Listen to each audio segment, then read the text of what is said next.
Jelang WSBK Indonesia 2022, sirkuit Mandalika lebih lebar sirkuit Misano. Sebelum kita lanjut, jangan lupa subscribe agar mendapat informasi yang terbaru.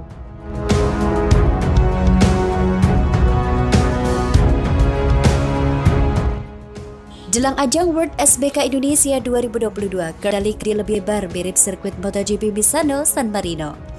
Seperti yang kita ketahui, sirkuit Mandalika masih dalam proses perbaikan pada September ini jelang WSBK Indonesia 2022. Salah satu yang cukup krusial yakni mengenai curb sirkuit Mandalika atau bantalan di tepi aspal. Sirkuit Mandalika akan memiliki curb seperti sirkuit MotoGP Misano. Direktur Utama Mandalika Grand Prix Association Priyandi Satria mengatakan desain curb ini merupakan permintaan langsung FIM dan Dorna Sport. Priyandi menambahkan, curb sirkuit MotoGP Misano mempunyai spesifikasi lebih lebar. Curb Misano ini tumpang tindih namun ukurannya 1,5 meter setengah, ungkap Andi. Priyandi menjelaskan, sirkuit Mandalika sejatinya sudah memiliki curb yang lebar sesuai standar FIM. Dia merinci lokasi curb yang belum memiliki standar Misano, terletak di tikungan 1, tikungan 2, tikungan 3, dan tikungan 4. Perubahan curb sirkuit Mandalika menjadi layaknya sirkuit Misano ini sebagai bagian dari track improvement yang ditargetkan tuntas pada Oktober 2022. Andi menegaskan, MGPA selaku promotor dari sirkuit Mandalika tidak akan mengerjakan perbaikan sesuatu tanpa adanya permintaan dari Dorna Sport. Bisa jadi permintaan dari perubahan curb ini agar pembalap tidak keluar curb saat memacu motor dengan kecepatan tinggi, tutup Priyandi. Pertamina Mandalika International Street Circuit akan kembali menggelar kejuaraan dunia balap motor produksi massal WSBK yang dijadwalkan berlangsung pertengahan November mendatang. Guna menyukseskan gelaran tersebut, MGPA membuka pendaftaran volunteer terbagi dalam 4 kategori, yakni keamanan, kebersihan, event, dan teknisi.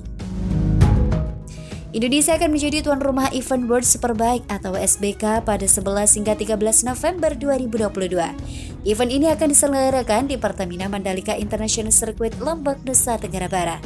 Bunyi pernyataan resmi MGPA. Saat ini, kami membuka kesempatan bagi warga Lombok Tengah dan sekitarnya untuk menjadi volunteer WSBK 2022. Adapun persyaratan untuk menjadi volunteer antara lain perempuan atau laki-laki berusia minimal 18 tahun, kemudian memiliki kemampuan komunikasi dan kerja sama tim yang baik. Selain itu, bersedia mengikuti pelatihan penyelenggaraan event serta diutamakan bagi warga Lombok Tengah dan sekitarnya. Syarat lainnya diutamakan memiliki pengalaman pada ajang sejenis serta memiliki sertifikat vaksin minimal dosis kedua. Pendaftaran akan dibuka mulai tanggal 10 sampai 20 September 2022. Lanjut pernyataan MGPA. Ayo, daftar sekarang juga dan rasakan menjadi bagian dari event WSBK 2022.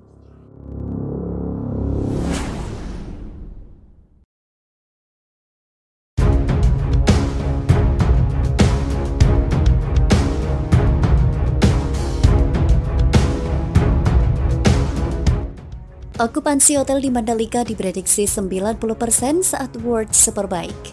Sebelum kita lanjut, jangan lupa subscribe agar mendapat informasi yang terbaru.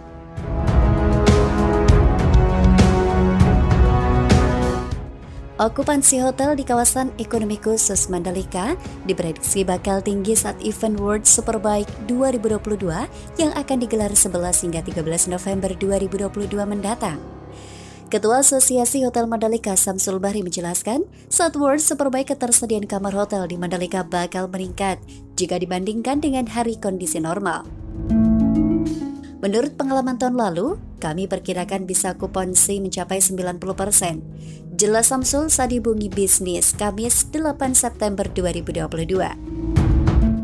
Beberapa hotel di Mandalika sudah menerima reservasi untuk digunakan saat World Superbike mendatang.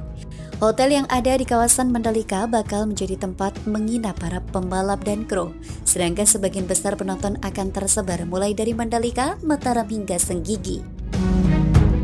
Gubernur NTB, Zulkifli Mansyah menjelaskan, penyelenggaraan WSBK 2022 harus lebih baik dan memberikan dampak yang lebih konkret bagi masyarakat.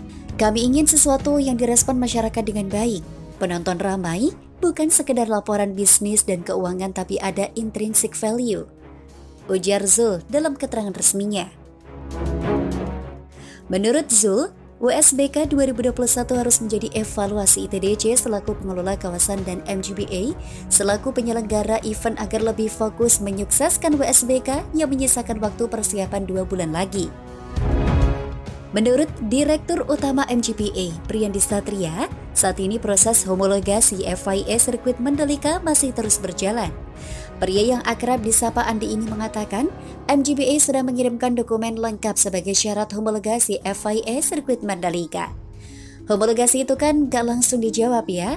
Jadi kami mengirimkan dokumen-dokumen dari segi gambar 2D, 3D, lebar sirkuit pokoknya detail, ucap Andi.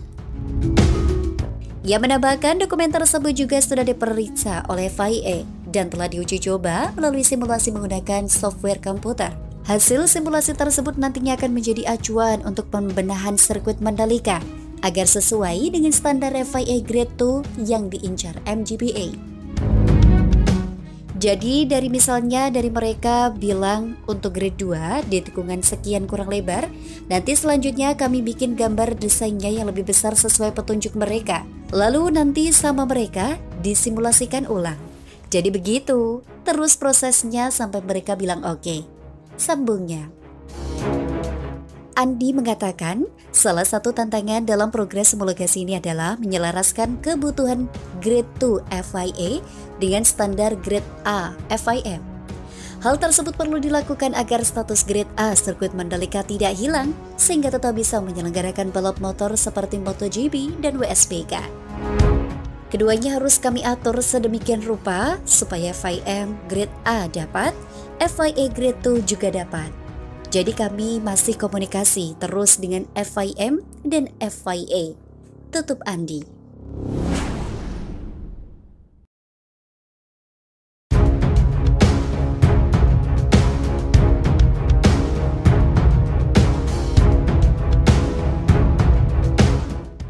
Jelang MotoGP 2022, CEO sirkuit Sepang tak anggap sirkuit Mandalika sebagai kompetitor.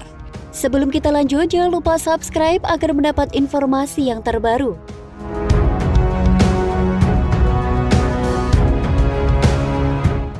CEO Sepang International Circuit Azan Safriman Hanif mengomentari kehadiran sirkuit Mandalika Indonesia sebagai venue baru balapan MotoGP 2022. Dia pun memastikan tak menganggap sirkuit Mandalika milik Indonesia sebagai saingan sirkuit Sepang di Malaysia. Justru Azan menilai kehadiran trek yang berlokasi di Lombok, Nusa Tenggara Barat itu sangat bagus untuk dunia olahraga. Sebab dengan hadirnya sirkuit Mandalika, hal itu akan semakin menambah panjang daftar negara di Asia yang memiliki trek balap.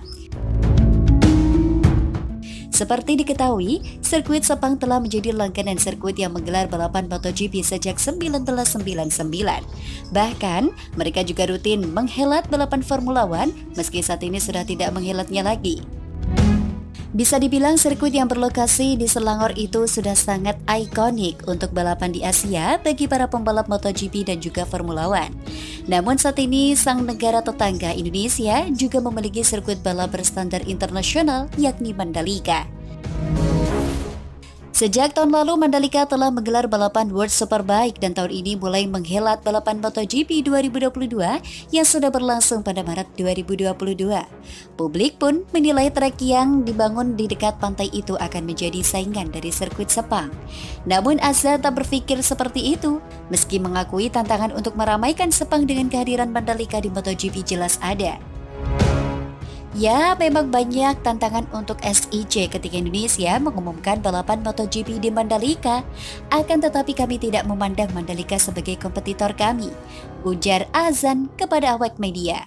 Justru itu membuat semakin banyak negara-negara di Asia ini punya sirkuit masing-masing, dan itu baik untuk dunia olahraga, imbuhnya.